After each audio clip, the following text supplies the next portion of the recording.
I need to confess, I've never seen a football club that is more confusing than Chelsea.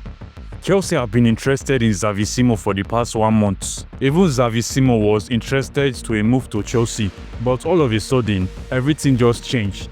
It was like a dream of the night. We the Chelsea fans couldn't even believe it that Xavi Simons will actually go to Tottenham Hotspur. Well, I don't blame the player because he have been waiting for Chelsea for the past 1 month now. And Chelsea were not taking him serious. So I won't blame him. In fact, Xavi Simons made the right choice of going to Tottenham Hotspur. But the question we should be asking ourselves, does Chelsea really need another midfielder? Because if we are talking about attacking midfielder, we have Joao Pedro, we have Estavo Williams, we have Kopama, and Enzo Fernandez can also play as an attacking midfielder.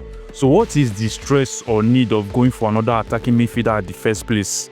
I know that a lot of people will say that we are getting a lot of players so that we can prepare for the new season in terms of injury or unexpected issues. But mind you, our squad currently now are hardly injured. In fact, 90% of the attackers we have hardly get injured in a match. Just take a look at all our attackers' injury record last season. Delap was not that injured last season. Joao Pedro was not that injured last season. Kopama was not that injured last season. Even the likes of Estevao, Pedro Neto, and down to our midfielder, which is Enzo Fernandez and Caicedo, well, all 90% fit.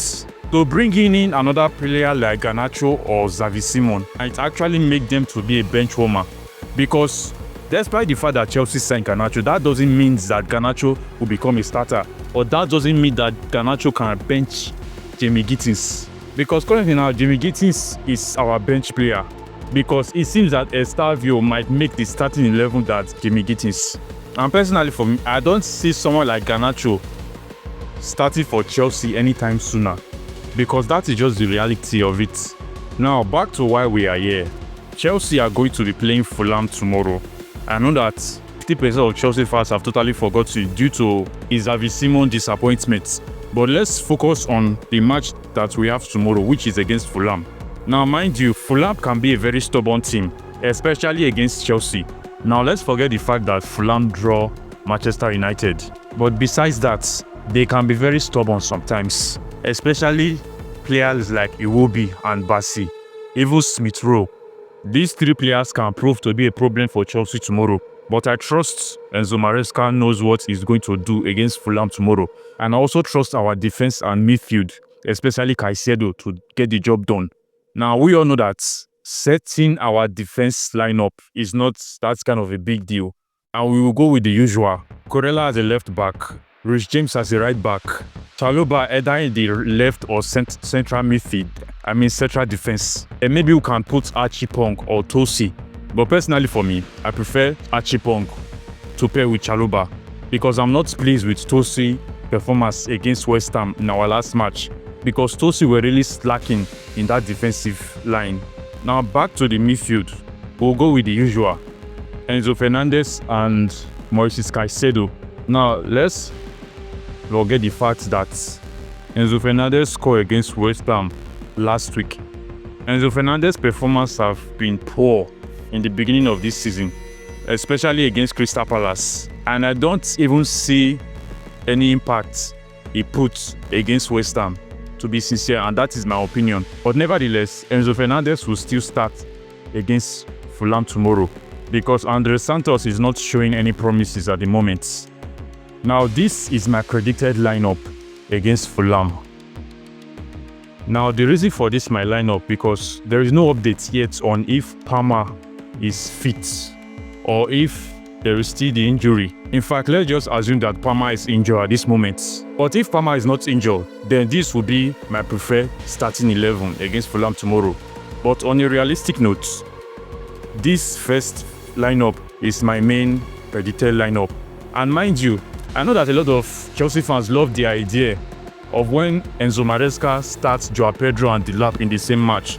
Now, mind you, that kind of game is kind of risky because starting 2 of our strikers, not just anyhow strikers, 2 of our important strikers in a single match is not that kind of wise and kind of risky. And the reason why I want to start Delap against Fulham tomorrow, I want Joao Pedro to be a super sub In case if things is not working out for Delap in the first half or the first 60 to 70 minutes, Joao Pedro comes in and automatically change the games. And another reason why a lot of people will prefer Joao Pedro to play as a number 10 tomorrow is because of Gustavo Williams. Because if Joao Pedro play as a number 10, then Gustavo Williams can play at the the right wing.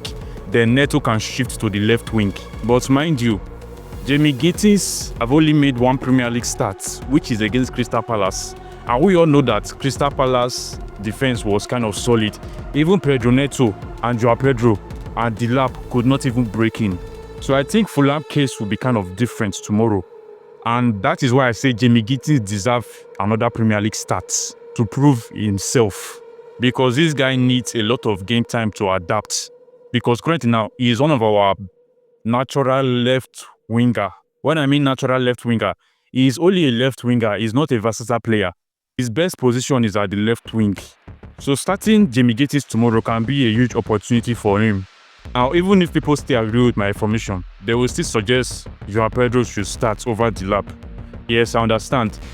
Joao Pedro is a quick player. When I mean quick player, he delivers quickly. He doesn't hesitate. He opens well when it comes to passes.